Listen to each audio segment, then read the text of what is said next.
Buenos días, vamos a comenzar con una oración.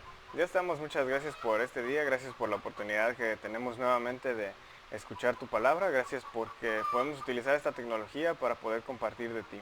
Ayúdanos a que podamos absorber toda esta información y que la podamos poner en práctica en nuestras vidas diarias. En el nombre de Cristo Jesús, amén. Bien, un tiempo después de que el rey persa Ciro capturara Babilonia, declaró que los judíos podían regresar a su tierra para poder reconstruir el templo. Ahí en Esdras 1.3, ahí va a estar en la pantalla por si no tienen su Biblia, dice: el que de entre todos ustedes pertenezca a su pueblo, sea su Dios con él, que suba a Jerusalén, que está en Judá, y edifique la casa del Señor, Dios de Israel. Él es el Dios que está en Jerusalén. El historiador Josefo dice que Ciro había leído el libro de Isaías, el cual había escrito que Ciro sería el rey de muchas naciones y que sería él quien mandaría de vuelta a los judíos a su tierra para construir el templo. Les voy a leer una pequeña porción de lo que escribió Josefo para que se den una idea de lo que estoy diciendo. Ahí va a estar en pantalla también esta cita por él, aunque las letras se ven bastante chiquitas. Pero dice: en el año primero del reinado de Ciro, esto es a los 70 años de la transmigración de nuestro pueblo a Babilonia, Dios se apiadó de su cautividad y tribulaciones, según lo predijo Jeremías antes de la destrucción de la ciudad, o sea que después de estar cautivos al servicio de Nabucodonosor y sus sucesores por espacio de 70 años, de nuevo regresarían a su tierra, edificarían el templo y retornarían a la antigua prosperidad. Así lo predijo. Conmovieron estas profecías a Ciro, quien escribió a toda el Asia en esta forma: el rey Ciro dice: puesto que el Dios supremo de toda la tierra me ha constituido en rey, creo que este Dios es el que adoran los israelitas.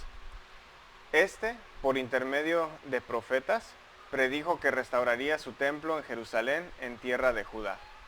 Ciro se informó de estos acontecimientos por la lectura del libro de sus profecías que 210 años antes había dejado Isaías.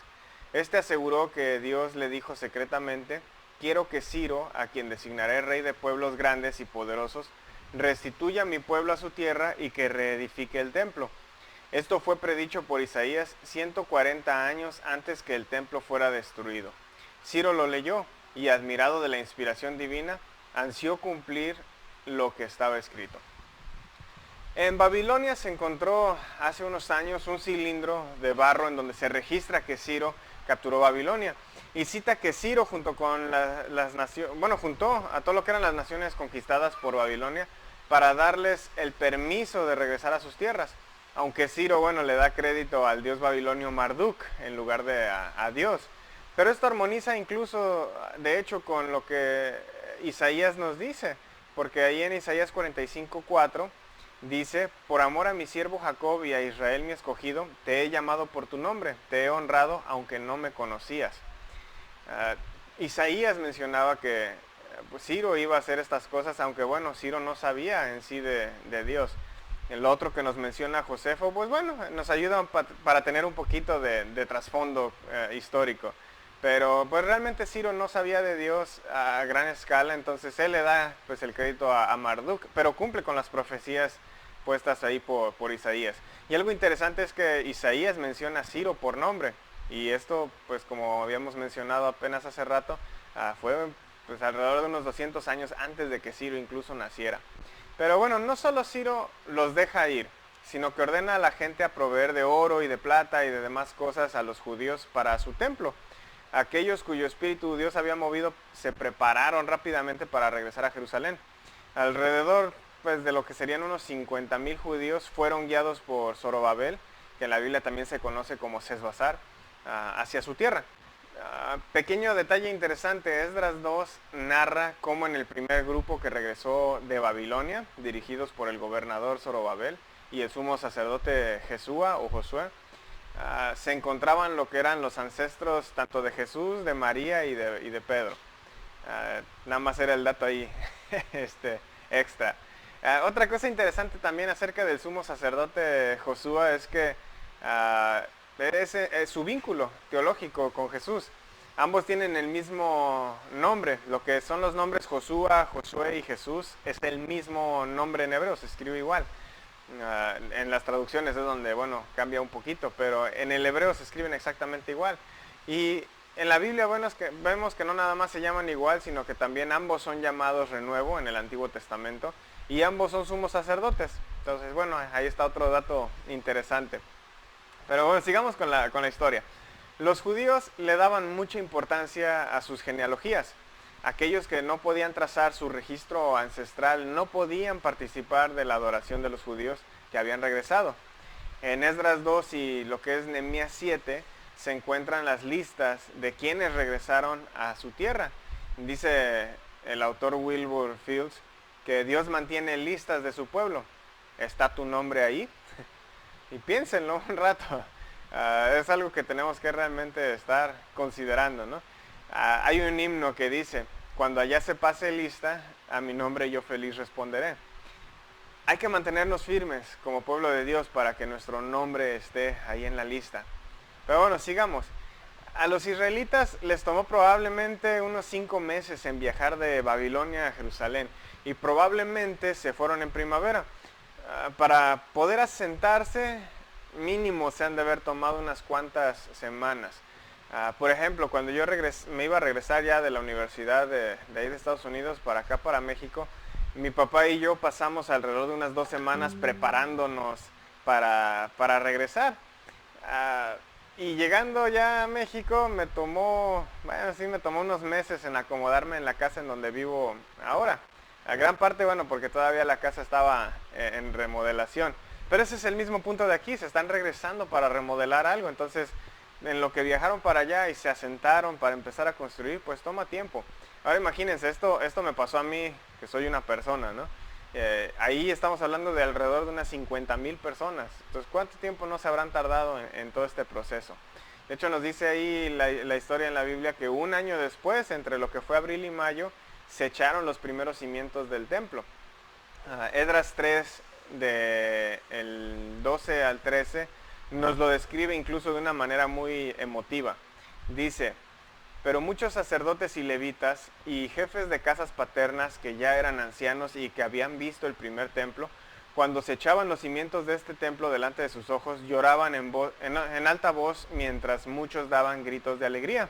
Así que el pueblo no podía distinguir entre el clamor de los gritos de alegría y el clamor del llanto del pueblo, porque el pueblo gritaba en voz alta y se oía el clamor desde lejos. Como vemos, fue un momento muy emotivo, ¿no? Cuando empiezan a reconstruir. Pero desgraciadamente no pasó mucho tiempo y llegó la oposición. La gente que vivía cerca de los judíos preguntaron si podían ayudarlos a reconstruir el templo. Pero Zorobabel y Josué y otros líderes judíos se negaron, pues estos eran enemigos. Estos enemigos eran principalmente samaritanos. Los samaritanos, aunque, bueno, adoraban a Dios al igual que los judíos, también adoraban a otros dioses y practicaban abominaciones como el sacrificio de niños en el fuego. Ahí lo podemos ver eso ahí en Romanos 2:17.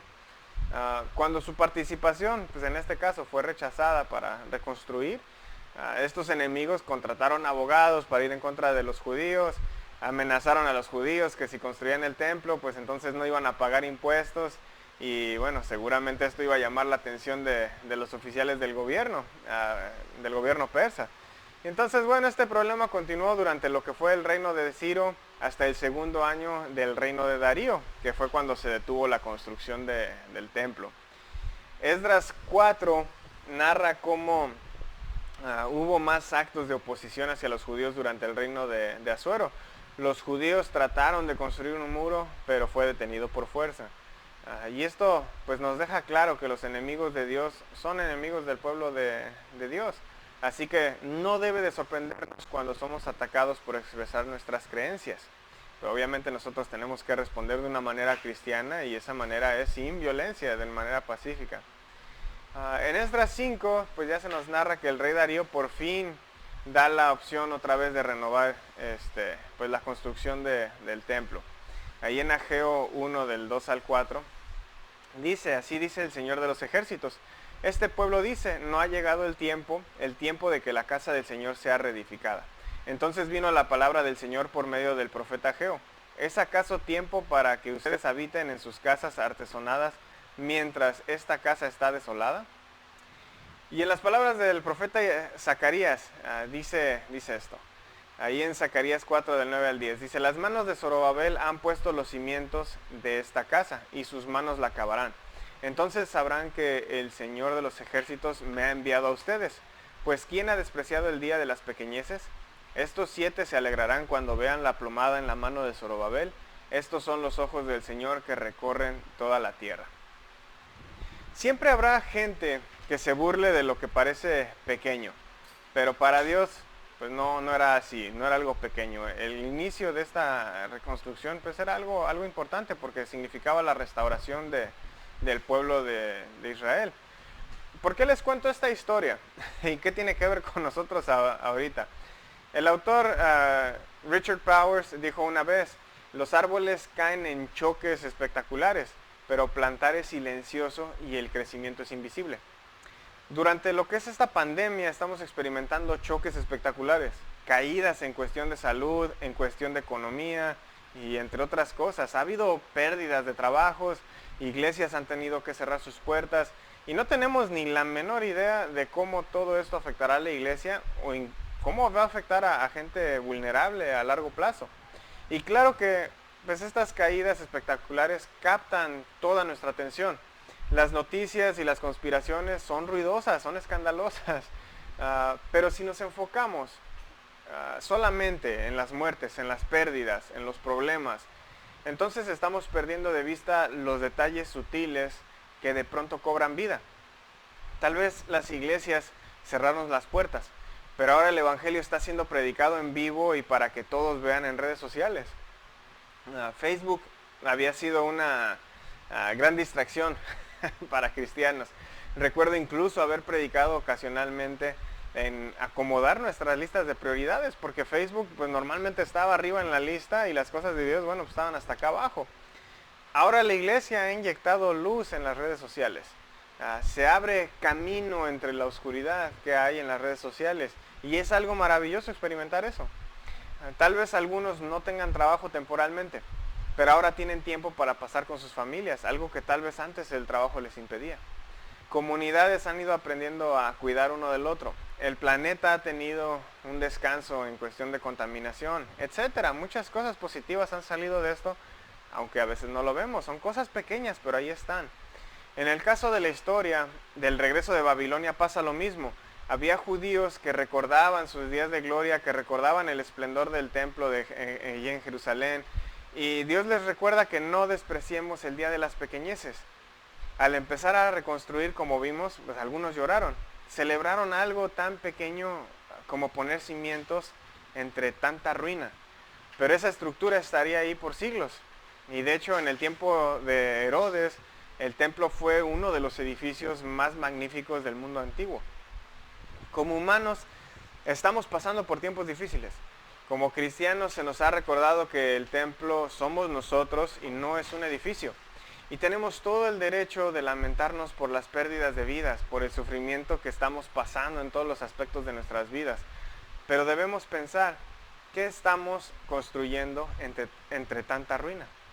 Cuando pasen 20, 30, 40 años, ¿qué cosas nuevas habrá que nacieron en este 2020, en este 2020? Como cristianos debemos traer vida de entre toda esta muerte. Es decir, debemos seguir el ejemplo de Jesús, ayudar al que lo necesita más y predicar la buena noticia de que hemos sido perdonados. Trabajemos en estas pequeñeces para que en unas cuantas décadas más podamos ver el resultado de ello. Y podemos tal vez incluso en ese entonces ver hacia atrás y maravillarnos de todo lo que Dios y nosotros hemos hecho por este mundo. Y los seres vivientes que, bueno, Él creó para que nosotros cuidáramos. Tenemos un gran trabajo que hacer y no hay que despreciar lo poquito que hacemos. Esas pequeñeces valen mucho. Apenas esta semana encontré algo en internet que hablaba acerca de mi abuelo y nunca había yo escuchado esto, pero le preguntaron a mi abuelo pues qué pensaba con respecto a su ministerio, que bueno, fue exitoso en muchas maneras, ¿no? Y él decía que bueno, él tenía esta historia, esta pequeña parábola que era como la mosca parada en el cuerno del toro. y que alguien llegue y le pregunta a la mosca, ¿qué estás haciendo? Y le dice, estamos arando. Pues sí, obviamente el toro es el que está haciendo el trabajo pesado, la mosca pues en este caso ahí está parada. Pero ese es el punto de nuestras vidas. Tal vez pensamos que somos algo tan chiquito como una mosca, pero entre el trabajo de Dios que se está haciendo, que nosotros somos partícipes de ellos, estamos arando juntos. Dios y nosotros tenemos que estar trabajando juntos. Así que, aunque nos enfoquemos muchas veces tal vez en los problemas, la ruina que está a nuestro alrededor, hay que cambiar un poquito nuestra mentalidad y pensar, ok, eso está arruinado, ¿cómo puedo mejorarlo tantito? Y ser como esa mosca y decir, estamos arando, estamos trabajando juntos. Que Dios los bendiga.